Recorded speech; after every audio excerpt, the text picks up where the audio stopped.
नमस्कार, आप देख रहे हैं ब्रेकिंग ट्यूब और मैं हूं आपके साथ अनन्या मिश्रा।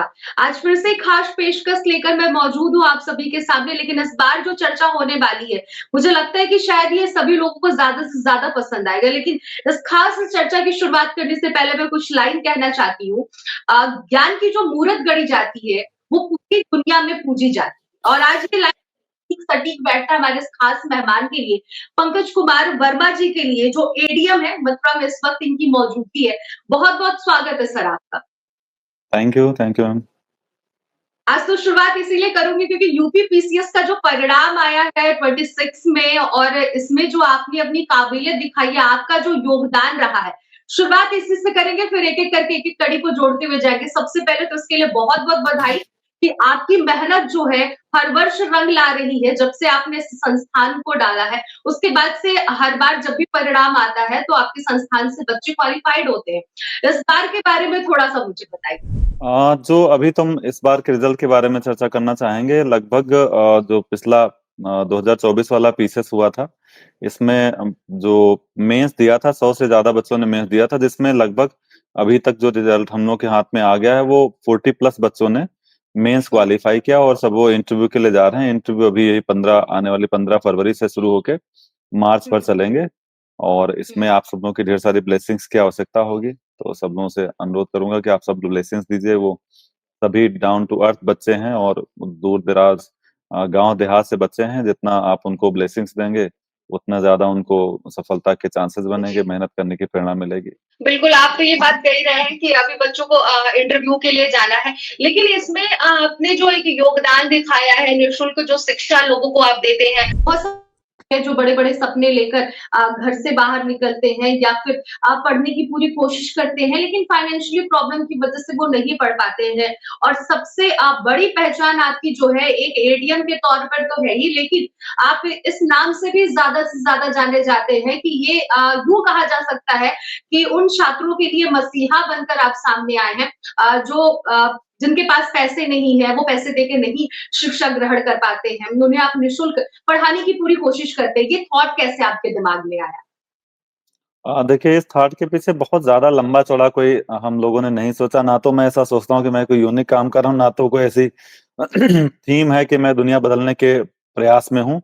बस सिंपल सा, जब हम लोगों ने अलीगढ़ में, चूंकि अलीगढ़ में ही मेरी ट्रेनिंग हुई और ट्रेनिंग के बाद फिर मेरी पहली पोस्टिंग भी अलीगढ़ में हो गई। जब मैं एसडीएम कोल के पद पे तैनात था तो उस समय एक ऐसे ही विचार आया। जो हमारे प्रोफेसर थे, हिमांशु वर्मा, नायतुल्लाह, राजकुमार गुप्ता जी वगैरह थे, तो उन लोगों के साथ हम लोगों ने जनरल एक बातचीत शुरू की कि हम लोग 4-5 अधिकारी यहाँ पर इस तरह के हैं कि कुछ एक सिविल सर्विसेज के लिए गाइडेंस का प्रयास किया जाए। हम लोग के पास जो समय हुँ, बचता है, वीकेंड पे बचता है या वीकडेज में बचता है, उस समय का जी। इस्तेमाल हम उन बच्चों को गाइड करने के लिए करें जिन बच्चों को पैसे के अभाव या किसी अन्य अभाव की वजह से नहीं मिल पाता है। चूंकि अलीगढ़ में सिविल सर्विसेज की तैयारी का बहुत खास माहौल था नहीं उस समय। लोग दिल्ली जाते हैं, इलाहाबाद जाते हैं, लखनऊ भी एक बड़ा सेंटर बन चुका है सिविल सर्विसेज की तैयारी के लिए। लेकिन अलीगढ़ और उसके आसपास के जिलों में सिविल सर्विसेज की तैयारी का बहुत ज्यादा बच्चों में कोई क्रेज नहीं है, ना तो वहां पे बहुत ज्यादा लोग क्वालिफाई होते थे। इसलिए हमें आसानी से बच्चे मिलने की संभावना थी, पोटेंशियल पूरा था। जब बच्चों से हम लोग मिलते थे, किसी वजह से हमारे पास कभी स्टूडेंट्स आते थे किसी काम से, तो हम देखते थे उनके अंदर पोटेंशियल था, पर उनके पास गाइडेंस का अभाव था। तो ऐसे ही हुँ, एक टीम बन गई जिसमें 4-5 लोग हम लोग जुड़े। राजवीर जी थे जो एडीएसटीओ हैं, रिंकू जी जो हुँ, हमारे फोटोकॉपी का काम करते हैं, साथ में हमारे इसका कोचिंग का कोऑर्डिनेशन का काम देखते हैं, प्लस राजकुमार जी नायतुल्लाह थे उस समय, हिमांशु प्रोबेशनर थे, जय प्रकाश जी उस समय हमारे तहसीलदार हुआ करते थे। 4-5 लोग मिलके फिर तहसील में ही ऊपर हॉल में हम लोगों ने एक बैच को पढ़ाना शुरू किया। और उस समय जब पढ़ाना शुरू किया तो हम लोग को ये नहीं पता था कि इस तरह के रिजल्ट्स आने लगेंगे, क्योंकि ये हुँ, एग्जाम हम लोग खुद दे के आए थे। तो हमें पता था कि बहुत कठिन एग्जाम है और इसको हुँ, क्वालिफाई करने के लिए मतलब हर चीज आपके सराउंडिंग में होनी चाहिए, जिसमें से एक गाइडेंस एक बहुत इंपॉर्टेंट पार्ट होता है। तो हुँ, जब हम लोगों ने बच्चों को पढ़ाया, पहले बैच से ही एक बच्चे ने, 7 बच्चों ने मतलब प्री क्वालिफाई किया। फाइनल रिजल्ट तक एक बच्चा पहुंचा, नायब तहसीलदार हुँ, बना। उससे हम लोगों को लगा कि शायद हम लोग सही दिशा में जा रहे हैं। तब हम लोगों ने हुँ, फिर बड़े बैच बनाने शुरू किए। ढेर सारे बच्चों को हम लोगों ने इनवाइट किया तैयारी के लिए। तो उसमें से फिर लगभग 1400-1500 बच्चे आए, उनके फॉर्म भरवाए गए। फिर उनमें से हम लोगों ने 250 बच्चे फाइनल सेलेक्ट किए जिनको हमें क्लासेस देनी थी। हुँ, वो क्लासेस फिर रेगुलर सुबह, चूंकि 10 के बजे के बाद फिर हम लोग ऑफिस में बैठना होता था, सुबह 6 से 10 या 7 से 10 डेली क्लासेस लगाई गई तहसील में ही। और जब ये क्लासेस शुरू हुई तो जो दूसरा बैच था हमारा, उसमें फिर बहुत अच्छे रिजल्ट्स आए। उसमें एसडीएम्स भी बने, गोपाल शर्मा मैनपुरी में एसडीएम है, उससे शुरू होके कई सारे 12-13 बहुत अच्छे रिजल्ट्स आए। तो हम लोगों को ऐसा लगा कि शायद हम लोग सही दिशा में गाइड कर ले जा रहे हैं। तो फिर वो क्रम से एक हम लोगों के लिए भी मोटिवेशन का फैक्टर बनता गया और हम लोग हुँ, आगे बढ़ते चले गए। और जैसे जैसे हम लोग आगे बढ़ते गए तो हम लोगों ने पाया कि हम लोगों ने जब शुरुआत की थी तब हम लोगों ने ये नहीं सोचा था कि इसको इससे इतनी ज्यादा हमें खुशी मिलेगी। लेकिन अब का हाल ये है कि बच्चों के रिजल्ट से बच्चे जितना खुश होते हैं, उससे ज्यादा हम सब लोग जो इससे जुड़े हुए संस्थान से, उनको खुशी होती है। अभी परसों जब से रिजल्ट आया है तब से हम लोग मतलब बहुत अच्छा महसूस कर रहे हैं। जो बच्चे नहीं क्वालिफाई कर पाए हैं उनको, उनके लिए थोड़ा सा दुख भी महसूस होता है, लेकिन जो बच्चे अच्छा कर गए हैं, क्वालिफाई कर गए हैं, उनको फिर आगे इंटरव्यू तक ले जाना, उसमें फाइनल सिलेक्शन करवाना, अब वो चीजें हुँ, एक साथ इस तरह से जुड़ती जा रही हैं कि सब कुछ एक सही दिशा में आगे बढ़ रहा है।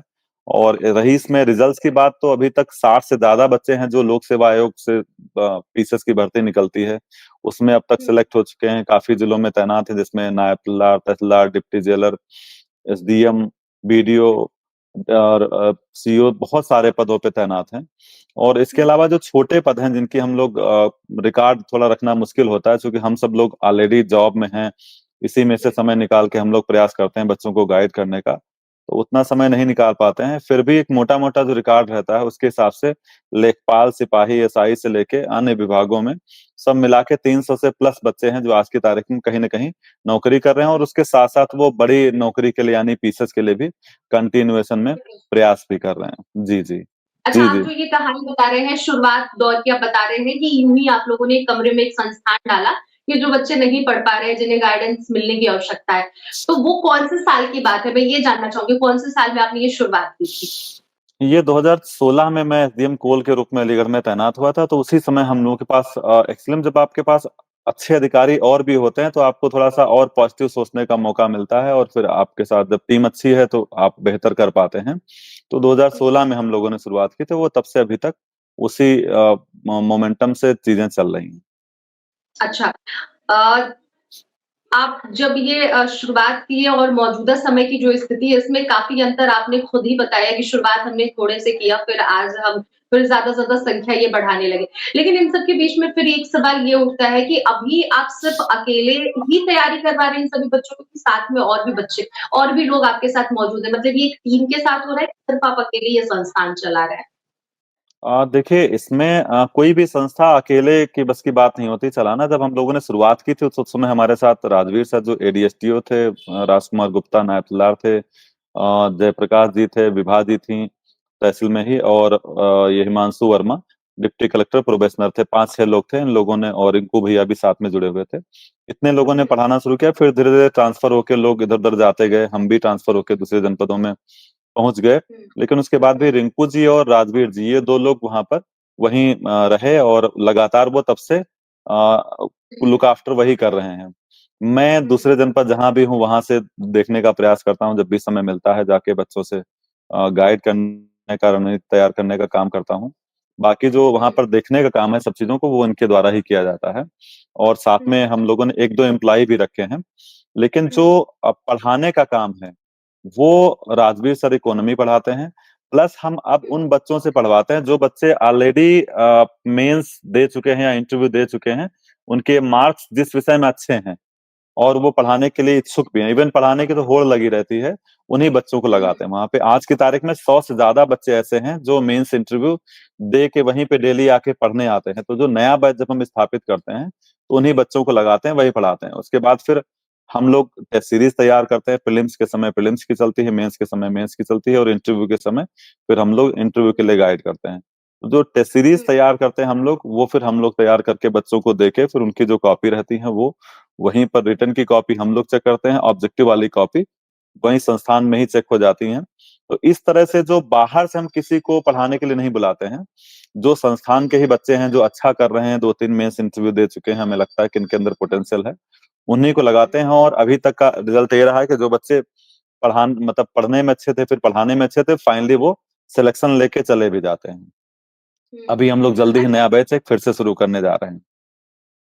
अच्छा।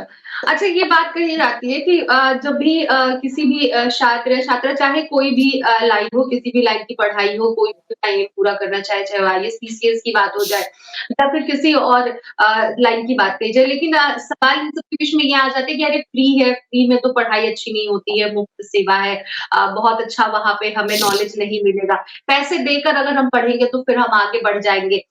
ये लोगों के मन में थॉट रहता है। अमूमन हमें ये सुनने देखने को मिलता है। लेकिन आपके कोचिंग में ऐसा क्या होता है कि बच्चे अभी इस बार का ही परिणाम देख लीजिए 40 से ज़्यादा छात्र आपके वहाँ से भी पास हुए हैं। तो थोड़ा-सा मुझे ये अंतर बताइए कि लोगों के मन में ऐसे थॉट क्यों आते हैं? क्योंकि आप तो निःशुल्क। देखिए ये संस्थान की शुरुआत ही ये सोच के हमने की थी। देखिए ग्लैमरस चीजें सबको अच्छी लगती हैं, जो लोग अफोर्ड कर सकते हैं वो तो दिल्ली इलाहाबाद चले ही जाते हैं दुनिया के सभी कोने से। हमारे लिए केवल वही बच्चे बचते हैं जो अफोर्ड नहीं कर सकते हैं, पर ब्रेन अच्छा है, रॉ मटेरियल उनके अंदर है, मतलब उनको अगर कह दिया जाए तो वो 24 घंटे में से 24 घंटे पढ़ सकते हैं। ऐसे भी बच्चे हमारे पास हैं।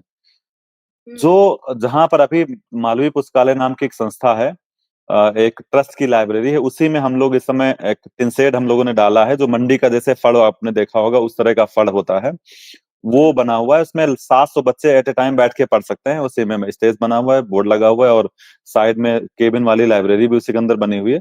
लेकिन उसमें गर्मियों में इतनी गर्मी होती है कि आपको पूरे दिन पसीना आएगा, सर्दियों में आपको इतना सर्दी होगी कि दिन भर आप रजाई लेके बैठे तो भी सर्दी खत्म नहीं होगी। उस परिस्थिति में बच्चे बैठ के वहां पढ़ते हैं, वो बच्चे सफल हो रहे हैं। तो आप सोचिए कि उन बच्चों में से लगभग सारे के सारे बच्चे इस तरह के हैं कि वो जो इतने कॉमर्शियल कोचिंग से उनको अफोर्ड ही नहीं कर सकते हैं।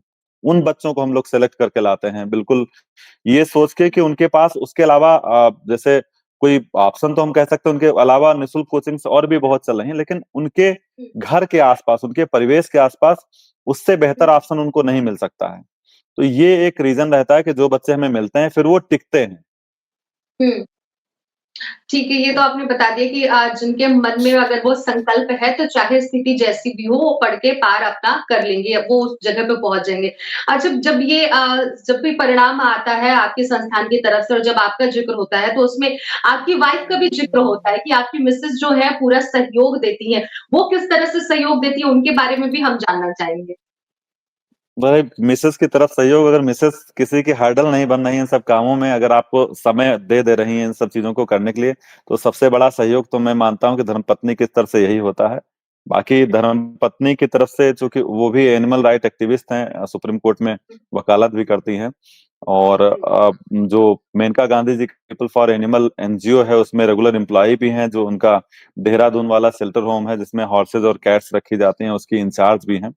तो उस काम के साथ साथ हम दोनों लोगों ने, मतलब दोनों लोगों ने मिलकर ये सोचा हुआ है कि अपने 24 घंटे का हर एक मिनट, हर एक सेकंड हम किसी न किसी काम में यूज करेंगे, काम में इस्तेमाल करेंगे। जो हमारा जॉब है, जिसकी सैलरी हमें सरकार देती है, वो काम खत्म करने के बाद हमारे पास जो भी समय बचेगा वो हम किसी न किसी रूप में जिस सोसाइटी, जिस समाज से हम लोग आते हैं या जिस परिवेश से हम आते हैं, उस परिवेश ने हमें बहुत कुछ दिया, हम उस परिवेश को लौटाने का प्रयास करते हैं।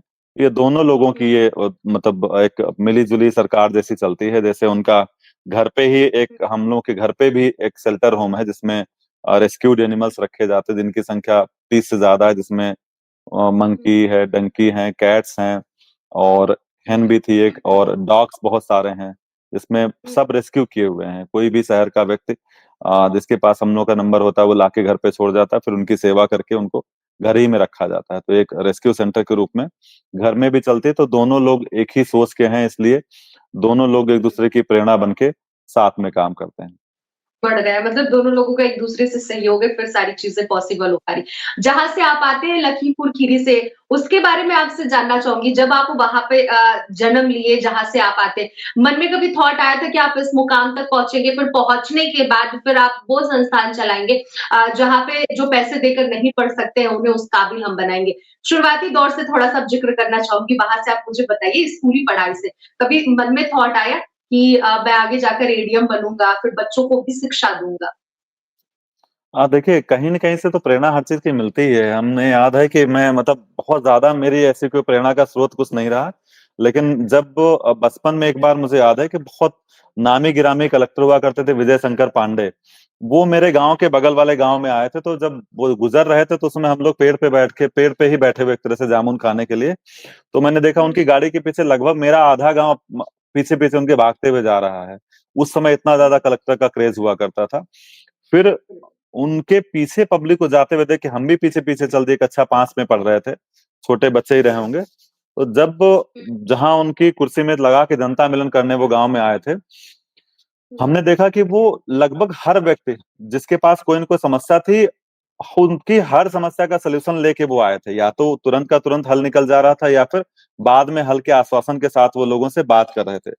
तो उतनी समझ तो कक्षा 5 में नहीं होती, पर इतना मोटा मोटा समझ में आ गया कि एक ये व्यक्ति है जो इस अम्बेसडर में बैठ के आया, उसके पास लगभग हर समस्या का हल है, तभी लोग इसके पीछे भाग रहे हैं। उसके पहले भी और उसके बाद भी और लोगों को भी गांव में हमने आते हुए देखा, लेकिन किसी अन्य व्यक्ति या किसी अन्य अधिकारी या किसी अन्य तरह के सिविलियन के प्रति कोई ऐसा क्रेज हमें नहीं दिखा। तो उस समय ऐसी कोई धारणा नहीं है कि कल को हम कलेक्टर ही बनेंगे, पर एक आपके बैक ब्रेन में रहता है कि हाँ, एक ऐसा व्यक्ति बनने की आपको कोशिश करनी चाहिए जो अपने साथ साथ दूसरों की समस्याओं को भी सुलझा सके। उसके बाद फिर कक्षा 9, 10, 11, 12 में थोड़ा सा पढ़ने में औसत प्लस थे। कक्षा 12 में कॉलेज में पहला स्थान आ गया, तो ऐसा लगा कि हम कुछ कर सकते हैं। बहुत पहले से नहीं सोच रखा था कि हम बहुत कुछ करेंगे, लेकिन कक्षा 12 में जब पहला स्थान कॉलेज में आया तो लगा कि शायद कुछ हमारे अंदर है पोटेंशियल, जिससे हम आगे बढ़ सकते हैं। उसके बाद जब ग्रेजुएशन में एडमिशन लिया सेक्रेटरी डिग्री कॉलेज में, वहां पर आलोक खरे सर एक हमारे प्रोफेसर हुआ करते थे। उन्होंने अपने समय में आईएएस पीसीएस की तैयारी की थी और इंटरव्यू भी दिए थे। तो उन्होंने हम लोग के पोटेंशियल को देखा और वो बार बार यही कहते थे कि आप लोग सब लोग इलाहाबाद से जाके तैयारी करिए। तो उस समय एक चीज दिमाग में आई कि जगह और परिवेश का बहुत अंतर होता। अगर हम सीतापुरी रह गए होते तैयारी के लिए तो शायद ये नहीं कर पाते। उनसे प्रेरणा मिली कि आप अपनी जगह बदले, बीएससी के बाद फिर आप एमएससी और पीएचडी सब इलाहाबाद यूनिवर्सिटी से करिए, साथ साथ तैयारी करिए। तो कहीं ना कहीं आलोक खरे सर की भी प्रेरणा जो थी दूसरों को मोटिवेट करने, दूसरों को गाइड करने की, वो हम लोग के अंदर भी आ गई। उन्होंने केवल मोटिवेशन से हम लोग को इलाहाबाद तक पहुंचा दिया, और इलाहाबाद पहुंचने के बाद फिर हम लोग अंतिम रूप से सफल हुए। तो यही थॉट दिमाग में था कि केवल मोटिवेट भी किसी को कर दीजिए, सही जगह उसको बता दीजिए कहाँ जाना है, कहाँ रह के पढ़ना है, उतने भर से भी एक व्यक्ति सफल हो सकता है। तो वहीं से प्रेरणा लेके हम लोगों ने शुरुआत की कि भाई एक हम लोगों को गाइडेंस देते हैं, गाइडेंस के साथ साथ फिर ये हुआ कि पढ़ाना भी शुरू करते हैं। तो दोनों चीजें एक साथ जुड़ गई, तो उसमें फिर सफलता का एक कारवां निकल पड़ा। और रही लखीमपुर की बात, लखीमपुर भी लगभग शिक्षा के मामले में उस समय अलीगढ़ जैसा ही था। अलीगढ़ में भी सिविल सर्विसेज को लेके बहुत ज्यादा कोई माहौल नहीं था। और वही चीज जब हम लोग बचपन में अलीगढ़ में थे, सीतापुर में थे, वहां भी सिविल सर्विसेज की तैयारी को लेकर कोई खास क्रेज नहीं था। यदा कदा लोग ही बताने वाले मिल जाते थे कि सिविल सर्विसेज की तैयारी करनी चाहिए। तो ये लखनऊ, मतलब जो हमारे लखीमपुर से जुड़ाव मेरा रहा, उसका पूरा का पूरा विवरण इस तरह से है। हुँ। अच्छा, ये तो आपने बता दिया। फैमिली में कोई सिविल सर्विस में जिससे कभी बचपन में बातचीत कभी हुई हो, फादर हुए, ग्रैंडफादर हुए, या फिर आस-पास में ऐसा कोई हो जिसको, देखिए आपने कलेक्टर की तो बात बताई कि पूरी गाँव की जो फौज थी उनके पीछे-पीछे दौड़ पड़ी। फिर आपको इतना तो समझ आ गई कि भैया हाँ, ये कोई बहुत बड़ा व्यक्ति है, यहाँ तक मुझे भी पहुँचना है, अपनी काबिलियत देख। लेकिन इसके अलावा फैमिली में कोई ऐसा था जो कभी बताता था कि तुम पढ़ के ये बनो, वो बनो? क्योंकि बचपन में ये चीज़ें होती हैं कि फैमिली की तरफ से आता है छोटे-छोटे बच्चों को कि आपको पढ़ के ये बनना है, वो जी बनना है। जी। इस तरह से आपके साथ? फैमिली में जो सब हम लोग 4 भाई हैं, सबसे बड़े भाई श्री संतोष कुमार वर्मा जी हैं। वो बहुत हुँ, स्कॉलर थे। अपने समय में उनका 72% उस समय 80-90 के बीच वाले दशक में, उस समय के आसपास उनका 72% हाई स्कूल इंटर में हुआ करता था। लेकिन फैमिली की ऐसी कंडीशंस थी कि उसके बाद उनकी पढ़ाई छुड़वा दी गई, घर पे बुला लिया गया खेती-बाड़ी करने के लिए, देखने के लिए। वो आगे नहीं पढ़ पाए। लेकिन उनको देखिए ऐसा लगता था कि जब ये इतना अच्छा कर सकते हैं, तो मैं उनको कम से कम पाने का प्रयास तो कर ही सकता हूँ। हालाँकि मैं उनको हाई स्कूल, इंटर दोनों में कभी पा नहीं पाया, लेकिन उनसे ये प्रेरणा मिलती थी कि अच्छा पढ़ाई-लिखाई का माहौल इस घर में है। हमारे घर में भी एक अच्छे आईक्यू वाले लोग भी पैदा हो सकते हैं, हमारे घर में भी लोग प्रेरणा मिल सकती है। तो वहां से प्रेरणा मिली। उसके बाद फिर जब कक्षा 12 में कॉलेज टॉप किया मैंने, उसके बाद से फिर ऐसा लगा कि अब थोड़ा-सा और आगे जाने का प्रयास करना चाहिए।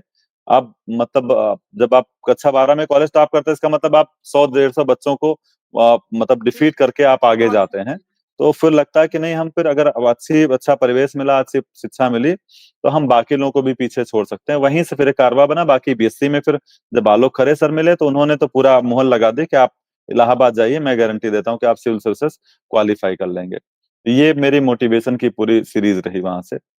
पूरी स्टोरी रही है, बिल्कुल। और सबसे खास रहा बचपन में जो पूरी फौज दौड़ पड़ी थी, एक कलेक्टर आपके गाँव में जब बिल्कुल। पहुँचे थे।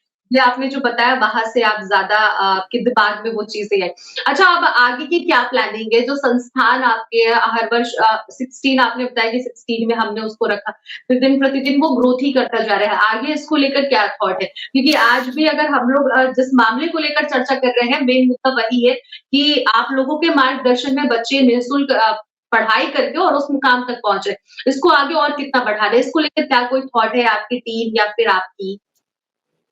देखिए, जैसा हमने पहले बताया आपको कि बहुत ज्यादा कुछ हमने सोच के बहुत कि हम बहुत महान कार्य करने जा रहे हैं, ना तो उस समय सोचा था, ना तो हम अभी ऐसा सोचते हैं कि हम कोई महान कार्य करने जा रहे हैं, ना तो मुझे लगता है कि मैं कोई एहसान कर रहा हूँ किसी के ऊपर, ना तो मेरा कोई बहुत बड़ा सोशल कंट्रीब्यूशन मानता हूँ। बस मैं ये मान के चलता हूँ कि मेरे पास 24 घंटे हैं, अगर उसमें से 8 घंटे मेरे सर्विस में खर्च हुए, उसके बाद भी बहुत सारा समय बचता है, अपना पर्सनल काम करने के बाद भी कुछ समय बच ही जाता है। रोज नहीं तो अल्टरनेट डे पे, उसके बाद कम से कम वीकेंड पे तो बच ही जाता है।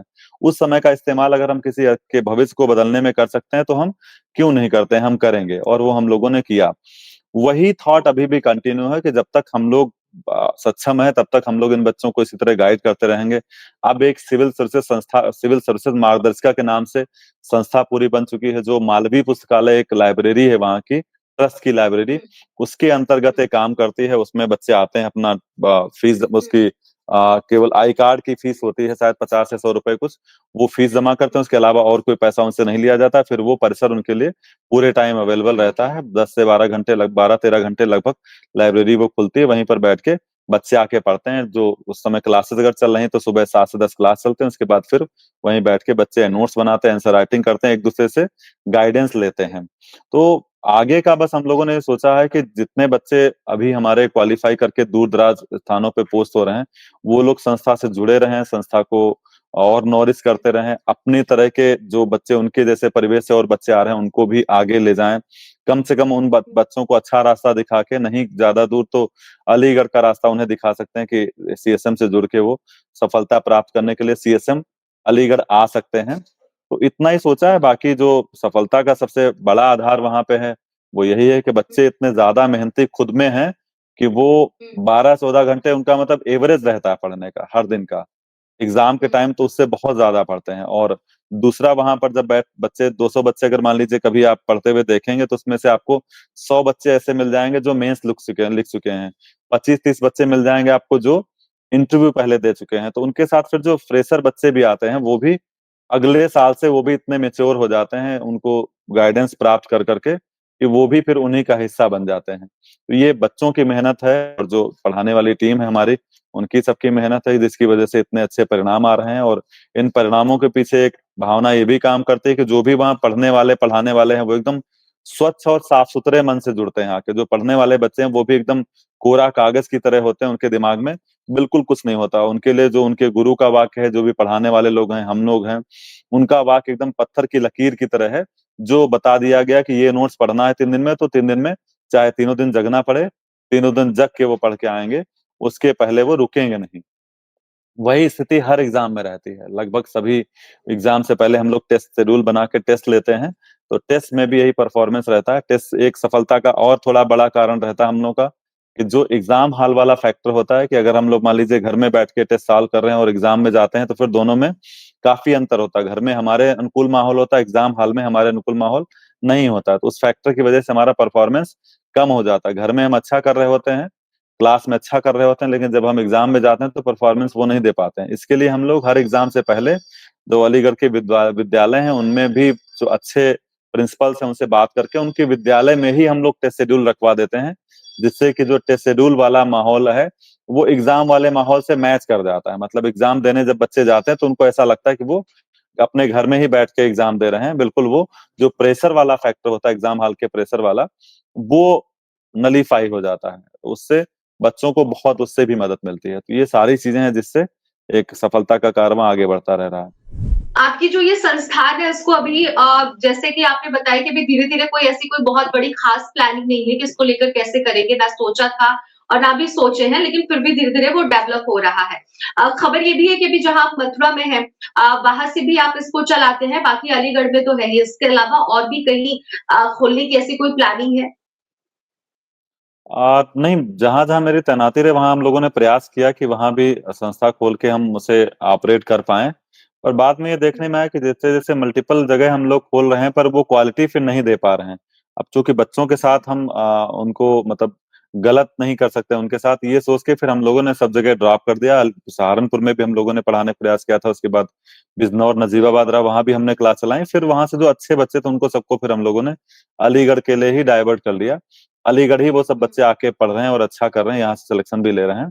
तो अभी पूरा फोकस अलीगढ़ पे ही है और चूँकि मथुरा एकदम अलीगढ़ के बगल में ही है, तो यहाँ से वीकेंड पे जाना थोड़ा-सा आसान रहता है, उनको गाइड करना आसान रहता है। इवन बच्चों को अगर कोई वैसी स्थिति लगती है, तो बच्चे खुद भी यहाँ पर सीधे चले आते हैं। तो इसलिए अलीगढ़ से मथुरा की जो नेबरहुड है, ये इसको संस्था को आगे बढ़ाने में काफ़ी मददगार रह रही है और आप सब लोग चाहेंगे तो हमारे बच्चे जो भी मेंस देने जा रहे हैं, उनको आप सबकी ब्लेसिंग्स के चलते जल्दी हम लोग अभी 1.5 महीने बाद रिजल्ट आएगा तब फिर दोबारा से इसी प्लेटफॉर्म पे फिर से बैठ के हम लोग उनके अंतिम परिणाम की चर्चा करेंगे। हुँ, ठीक है, बहुत-बहुत शुभकामनाएँ उसके लिए, आप ऐसे ही आगे लगातार बढ़ते रहिए, बहुत-बहुत शुक्रिया, आपने अपना कीमती वक़्त हमें दिया।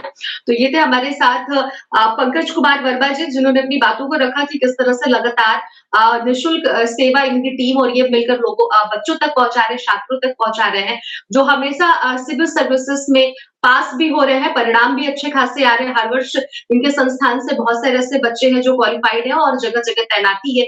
जैसा कि इन्होंने बताया भी कि अगर छोटे-मोटे हर एक प्लेस को लेकर अगर बात कही जाए तो 300 से ज्यादा इनके द्वारा पढ़ाई और इनके संस्थान से ऐसे बच्चे हैं जो उत्तीर्ण करके आज देश और दुनिया में अपनी सेवा को दे रहे हैं, निरंतर आगे ऐसे ही बढ़ते जा रहे हैं। निःशुल्क जब भी बात आती है निःशुल्क की, तो लोगों के मन में ये थॉट आता है कि निःशुल्क सेवा है, शायद हमें वहां पर अच्छी शिक्षा ना मिले, हम अपने मुकाम को नहीं पा सकते हैं क्योंकि वो फ्री सेवा है। अगर हम पैसे देकर पहुंचते हैं, करते हैं, उस चीज को पाने की कोशिश करते हैं, तो हम वहां तक आसानी से पहुंच जाते हैं। लेकिन आज पंकज कुमार वर्मा जी की तरफ से जो संस्थान चलाई जा रही है, उनकी टीम की तरफ से जो चलाई जा रही है, वह इस बात का जीता जागता एक उदाहरण के तौर पर पेश किया जा सकता है कि निःशुल्क आज भी ऐसी देश और दुनिया में चीजें हैं जिसे इंसान अपनाकर अपने मुकाम को हासिल कर सकता है। फिलहाल इस चर्चा में इतना ही, बाकी खबरों के लिए बने रहिएगा ब्रेकिंग न्यूज के साथ। Thank you, thank you.